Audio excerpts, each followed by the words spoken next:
日本史頼家無惨。源頼家は一時危篤に陥ったが奇跡的に回復する。しかし朝廷にはすでに死亡したことが何者かによって報告されていたのである。源頼家のその後を詳しく見ていこう。1203年建仁3年8月、鎌倉幕府の第2代将軍源頼家は突然病を発症して危篤に陥った。すると北条時政はこの時とばかりにライバルの比企一族の追い落としに乗り出した。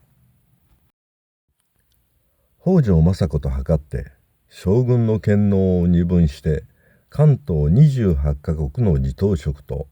日本の総守護職を1万人、関西38カ国の地頭職を1000万、後の実朝に譲与させようと画策する。この話を比企能員から病床で聞いた頼家は時政追討を命じたという。しかしこれを事前に察知した時政は同年9月2日に頼家回復の祈願法要を自宅で行い、義和を招いて新田忠常に殺害させている。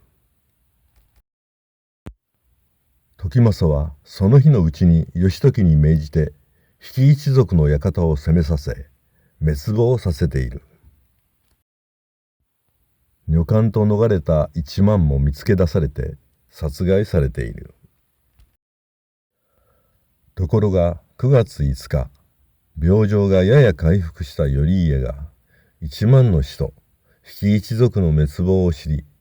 和田義盛と新田忠常に再び時政追討を命じた。和田義盛はすぐに時政に頼家の行状を知らせたが、1万のメロと新田忠常は沈黙を守ったため疑われて殺害されている。ところがこの時、京都の朝廷には9月1日に源頼家が崩御し、2日に逆進、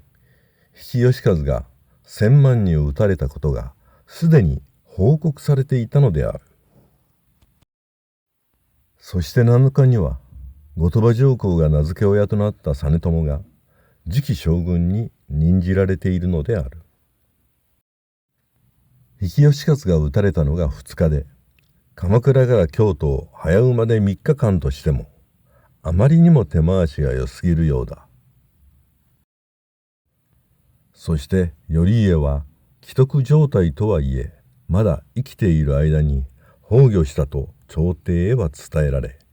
実朝が新将軍となったのである。このように生きているうちに死亡届を出された頼家は政子に説得されて幽閉先の伊豆の修善寺に向かった。